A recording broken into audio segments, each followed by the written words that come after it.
27 বছরের একটা বুড়ি মেয়েকে আমি কখনোই আমার বাড়ির বউ করব না শাওন। মায়ের কথাটি শাওনের কানে যেতে ইশারা করে মাকে বলল, মা চুপ করো, ফোনের উপাশে মায়া আছে। মা তখন বলল, ওই মেয়েটা শুনলে আমার কি? ওই মেয়ে কি জানে না যে ও বুড়ি হয়ে গেছে? ও যদি তোর পাশে কখনো দাঁড়ায় তোকে তো ওর ছেলে মনে হবে আর ওকে তোর মা মনে হবে। এই মেয়ে কোন সাহসে তোর বউ হতে চায়? আবার বলে আমাকে বুঝাতে। আমি কি বুঝবো? শাওন এসব শুনে হতভম্ব হয়ে যায়। শাওনের মা পুনরায় কঠিন গলায় বলে, ওই মেয়ের যদি ঠিক টাইমে বিয়ে হতো তাহলে এতদিনে 3-4টা বাচ্চা কাচ্চা থাকতো। হয়তো ওর মেয়ের সাথেই তোর বিয়ে দেওয়ার উপযুক্ত সময় হতো। আর ওই মেয়ে চাই আমার বাড়ির বউ হতে, আমি তো ওকে আমার বাড়ির কাজের লোকও বানাবো না। শাওন তখন মায়াকে বলে পরে ফোন দিবে। ফোনটা কেটে দেওয়ার পরেই মায়া হাউমাউ করে কান্না করে দেয়। শাওন আর মায়ার প্রায় 9 বছরের সম্পর্ক, তারা ভালোবাসে দুজন দুজনকে। যখন শাওন প্রতিষ্ঠিত হয়ে গেল তখন শাওনের পরিবার আর মায়াকে বউ হিসেবে মানতে রাজি নয়, কারণ মায়ার বয়স বেশি। অথচ মায়ার যখন 20 বছর বয়স ছিল তখন ভালো ভালো সম্বন্ধ নিয়ে আসতো ঘটক। তা সে বিভিন্ন বাহানা করে তার এসব বিয়ে ভেঙে দিত, যার জন্য এত কিছু করলো। আজ তারই পরিবার বলতেছে মেয়ের বয়স বেশি, মেয়ের সাথে ছেলের বয়স নাকি মানায় না। শাওনের মায়ের কথাটাই না যতটুকু কষ্ট পেয়েছে মায়া, তার চেয়েও বেশি কষ্ট পেয়েছে যখন দেখলো যে শাওন তার মায়ের কথার একটা প্রতিবাদও করলো না। মায়ের বাড়িতে যখন বিয়ের জন্য তড়িঘড়ি চলছিল তখন মায়া শাওনকে ফোন দিয়ে বললো যে আমার বাসা থেকে বিয়ের জন্য চাপ দিচ্ছে, তুমি একটা ব্যবস্থা করো।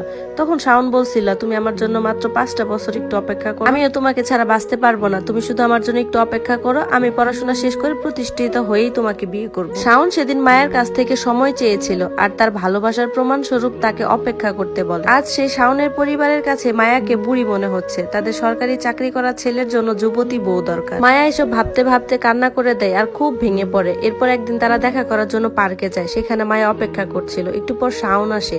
শাওন আসা মাত্রই মায়া তাকে দেখে দাঁড়িয়ে যায়। হঠাৎ করে শাওনের শার্টের কলার চেপে ধরে, তুই গতকাল মেয়ে দেখতে গেছিলি, কেন দেখতে গেছিলি? তুই না আমাকে বলেছিস আমাকে ভালোবাসিস, আমাকে বিয়ে করবি, তাহলে তুই কেন মেয়ে দেখতে গেছিস? শাওন আস্তে করে মায়াকে বলে, ছাড়ো, লোকজন দেখছে। তখন মায়া বলে, দেখুক সবাই জানুক, তুই আমাকে এতদিন অপেক্ষা করিয়ে রেখেছিস, এখন অন্য কাউকে বিয়ে করবি? মায়া প্লিজ শান্ত হও। শাওন খুব নরম কণ্ঠে কথাটি বলে। মায়া এরপর শান্ত হয়ে বেঞ্চে বসে পড়ে। মায়া শাওনকে জিজ্ঞাসা করে, মেয়ে পছন্দ হয়েছে? তখন শাওন আমতা আমতা করে বলে, আমার তো পছন্দ হয়নি, কিন্তু আমার পরিবার খুব পছন্দ করেছে, তাদেরকে আমি অনেক কষ্ট করে আটকাতে পারিনি, তারা মেয়েটাকে আংটি পরিয়ে আসে। তাই নাকি? সত্যি জিজ্ঞাসা করেছিলে তাদেরকে? তখন মায়া জিজ্ঞাসা দৃষ্টিতে শাওনের দিকে তাকিয়ে থাকে। শাওন তখন মাথা নিচু করে বসে আছে। মায়া তখন চোখের পানি মুছতে মুছতে বলে, করনি শাওন, তুমি চেষ্টাও করনি।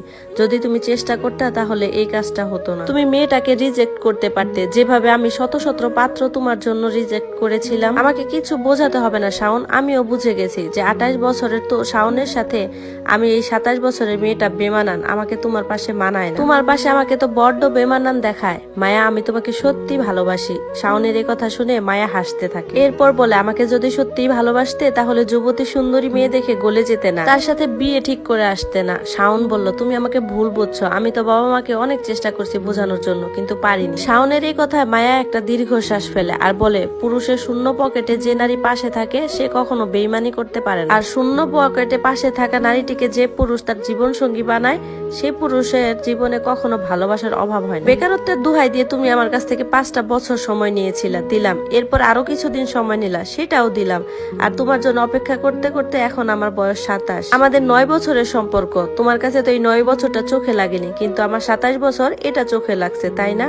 শাওন এরপর নিশ্চুপ হয়ে বসে থাকে। মায়া এরপর শাওনের দিকে তাকিয়ে করুণ সুরে বলে, গ্রামে একটা কথা বলে যে নারীরা নাকি কুড়িতেই বুড়ি, সেটা আমি আজ হারে হারে টের পাচ্ছি। 7 বছর আগে তুমি যখন স্টুডেন্ট ছিলে, বই কেনার টাকা ছিল না, অসহায় হয়ে পড়েছো, টিউশন নিতে পারছিলে না, বাবা মার মাথার বোঝা হয়ে যাচ্ছিলে। সেই সময় আমি তোমাকে মানসিক সাপোর্টের পাশাপাশি আর্থিক সাপোর্টও করেছি। তোমার প্রত্যেকটা পদক্ষেপে তোমার পাশাপাশি থাকছি, সাহায্য করছি। এত সবকিছুই তোমার